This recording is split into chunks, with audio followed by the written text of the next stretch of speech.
kitumikia na mali yako, sidhani umeokoka. Ukipewa na Mungu, sidhani umeokoka. Uongo wako umepoteza njia.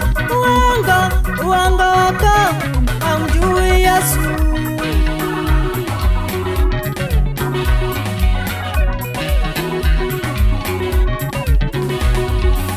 Ukibatizwa mama yangu, sidhani umeokoka. Ukipewa cha kanisani, sidhani umeokoka. Ukitumikia na mali yako, sidhani umeokoka.